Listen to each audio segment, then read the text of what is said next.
Istooreejiin bilbila keessanii guuteensi rakkisaatii jira yoo ta'e, sitingii kana sirreeffachuudhaan istooreejiin bilbila keessanii akka hin guunne eeguu ni dandeessanii jechuudha.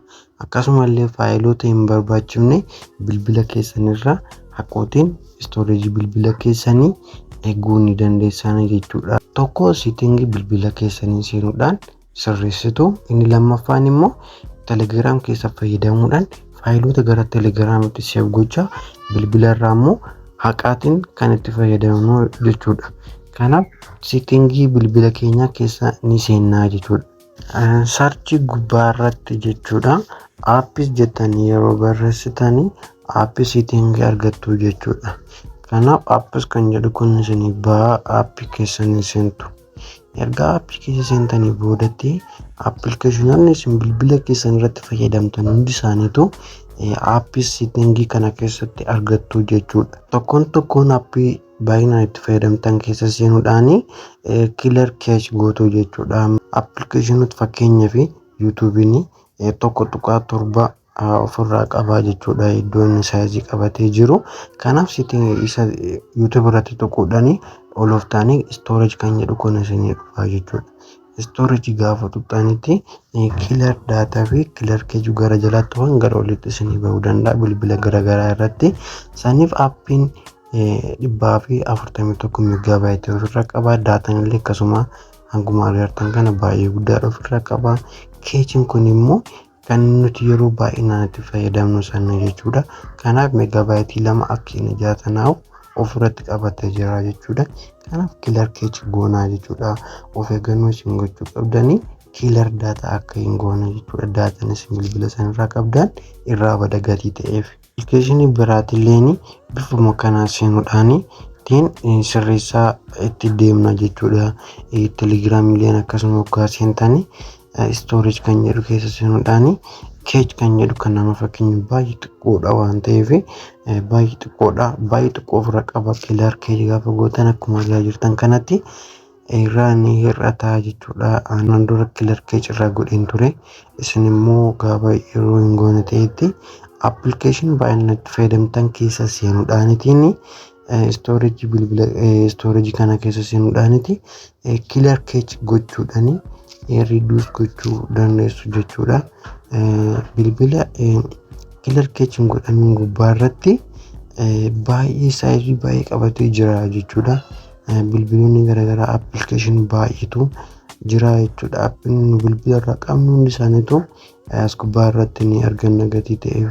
Fakkeenyaaf kaapkatii yeroo fudhanne saayiziin qabatee jiru jibii 1.4 qabateetiin jira. Istooreej kan jedhu keessanii seentu achi boodatti kiilar keech kan jedhu isinii dhufa taanaan kiilar keech gochuu qabdu jechuudha. Kiilar daataa gaafa gootanii daataan isin aappii sanarraa qabdan irraa bada viidiyoo garaagaraa irratti seef gochuu dandeecha waan ta'eef irraa bada gatii ta'eef yeroo hin barbaanne kiilar daataa gochuu dandeessan jechuudha. Kanaaf kiilar keech gochuudhaan ni eegdu jechuudha. Kana fakkaataa jechuudha. Sitingii keenya keessaa appilikeeshinii hordofuudhaan sirreessinu jechuudha.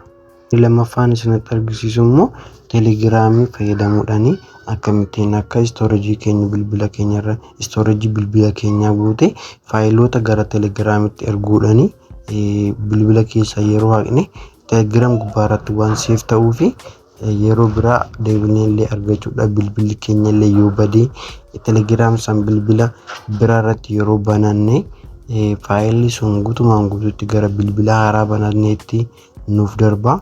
Ammootu bilbila keenyarraa gaafa gara telegiraamii erginee seef goone achi booda bilbila keenyarraa yeroo haqnetti karaa telegiraamii ni argannaa jechuudha. Kanaaf telegiraamii bilbila keessanii ni seentu. Erga telegiraam bilbila keessa erga seentaniitii boodatti mallattoo sarara sadeenii jiru kana gubbaa irratti ni tuqxu. Erga mallattoo sarara sadeen gubbaa irra jiru tuqxanii boodatti seef miseejii kan jedhu kun jira. Seef miseejii kan jedhu kana keessa ni seentu. Erga seentanii booda miseejii kan jedhu kun jira. Miseejii kana tuqxanii barreeffama barbaadan barreessuu dandeessan jechuudha. Yoo barbaadan immoo mallattoo attaachii kana tuquudhaan jechuudha. Faayila barbaadan gara kanatti send gochuudhaan save gochuu dandeenya jechuudha. Inni fi suuraa maayikii kana akkuma argaa jirtan kanatti select nan godha. Achi booda suuraa maayikii jedhee barreessuu danda'a jechuudha yeroo barbaade.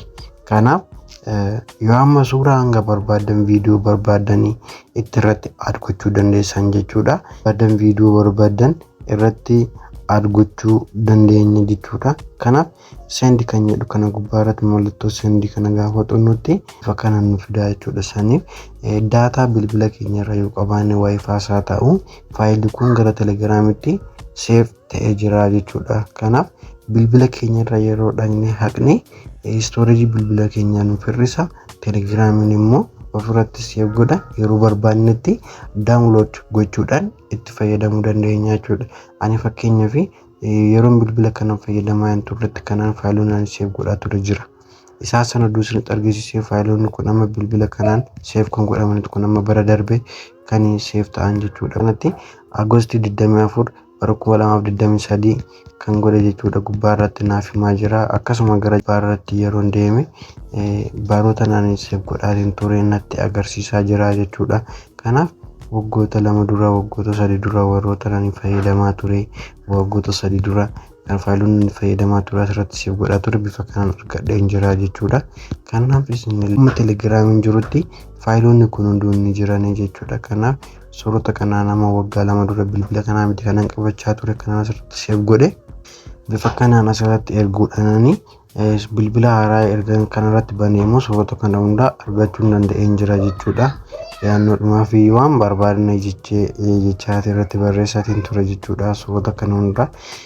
Kanaaf bifa kanaan storage bilbila keessanii guutee hir'isuudhaan itti fayyadamuu dandeessanii jechuudha. Viidiyoo kan biraatiin yaga walitti deebinutti nagaan naa turaa isiniin jedha.